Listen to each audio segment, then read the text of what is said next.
안녕하십니까. 오늘은 이제 제 9강째인데요. 제 9강의 제목은 창업자금의 부족 시 부모 지원 증여금액과 가압상속에 대한 주택특례 혜택 이런 거를 주택특례 제한법 제30조의 5와 제30조의 6 및 상속세 증여세법 제18조 2항을 중심으로 살펴보겠습니다. 이것은 이제 규정 내용을 그냥 얘기하는 거니까 상당히 복잡해서 제가 교재를 보면서 얘기하겠습니다.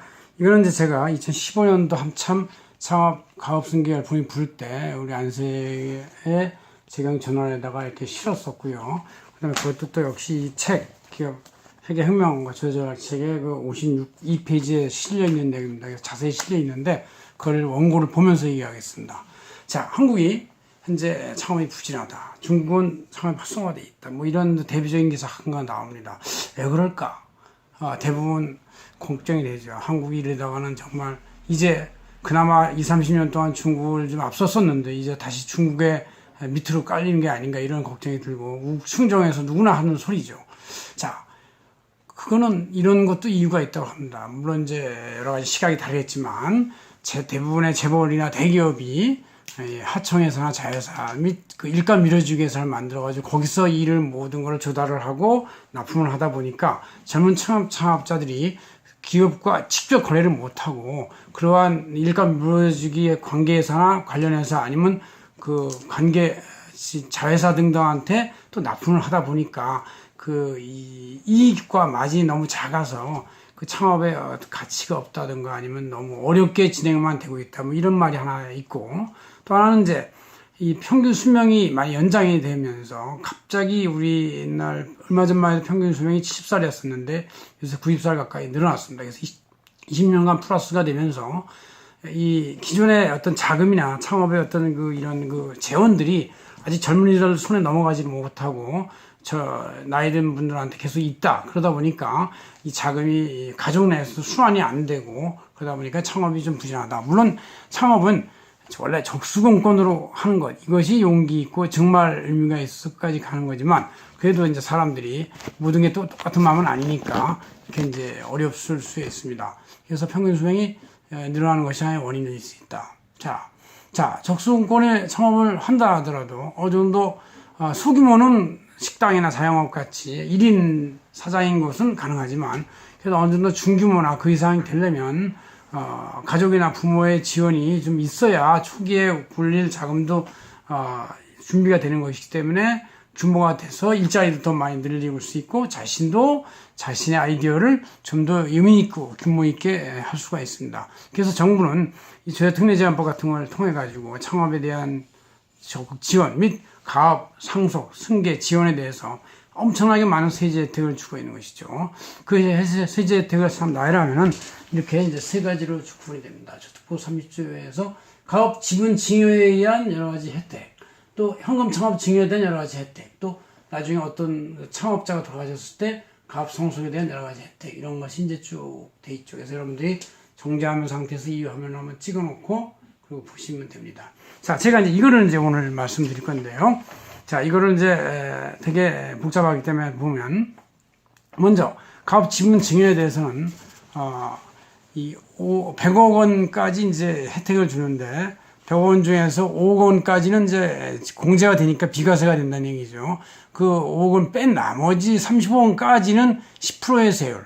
그다음에 또 그 추가된 65억 까지는 이제 20%의 세율을 정한다. 보통. 그러니까 이건 대단히 좋은 것이죠. 왜냐하면 이 상속증여세율이 원래 1억까지가 10%고 1억부터 5억까지가 20%고 5억부터 10억까지가 30% 이렇게 그 다음 40%, 50% 이렇게 올라가는데 그 10%부터 50%까지의 그 세율을 10% 내지 20%로 100억이 되더라도 정지시킨다는 것은 이건 가압지분에서 엄청난 혜택이라고 볼 수가 있는 것이죠.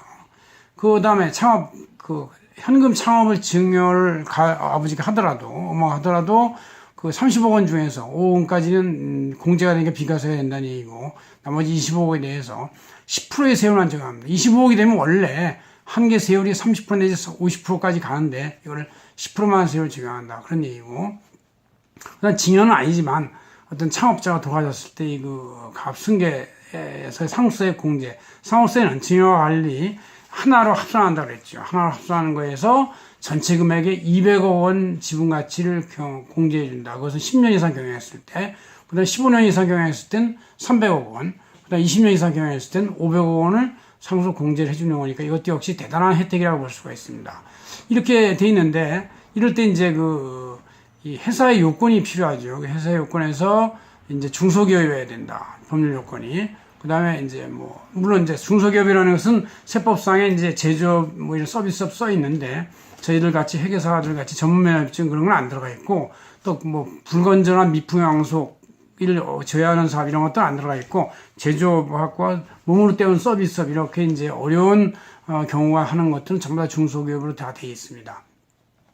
그 다음 이제 증여에서의 재산 요건은 가업 증여, 지분 증여는 이제 주식이나 출자 지분을 말하는 것이고, 창업 자금 증여는 현금을 말하는 것이고, 가업 상속은 이제 개인사업자금, 법인사업자금 총 평가액에 대해서 저렇게 공제해 주는 건데, 왜 이렇게 200억, 300억, 500억을 공제해 주냐면, 이 가업 돌아가시는 분들이 그 전에 돈을 빼서 미리미리 하는 게 아니라 모두 회사의 재원이 회사의 차변과 대변 대차표 논리에 의해서 회사 안에 있기 때문에 기업가치 평가액이 꽤 나옵니다. 그래서 그렇게 미래 현금까지 평가를 하면 이게 크게 나오니까 이렇게 200억부터 500억까지 공제를 하면은 사실 웬만한 중소기업은 가업 승계 상속할 때 별로 상호세 없이도 충분히 부담 없이 갈 수 있습니다. 그런데도 불구하고 아직도 중소기업은 많이들 불만이라고 하는데 왜 그런지를 보면 이제 알 수 있어요.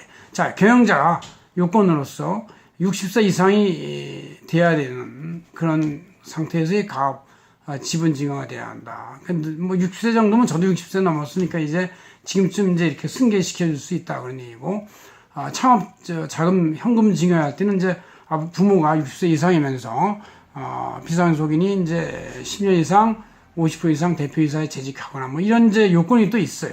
이제 복잡하게 돼 있고, 또 이쪽 가업 상속도 마찬가지고, 그 다음에 수중자 요건이 이제 어려운데, 수중자 요건이 18세 이상에 있으면서 거주자여야 한다. 그런 얘기죠. 그러니까, 너무 어려도 회사 망가먹으니까 18살 이상. 그럼 이 정도면 굉장히 일찍입니다. 거주자라는 것은 해외 유학 가서 거기서 둘러 앉은 사람은 안 된다. 그만큼 이제 국내에서 일을 해야만 된다는 얘기인데, 이것도 이제 이렇게 가업 지분 증여나 상속이 창업 자금을 할 정도의 부잣집에서는 해외 유학을 많이 보냈고 때때로는 거기서 눌러 앉아 있기 때문에 이 거주자를 못 지키는 경우도 많이 있습니다.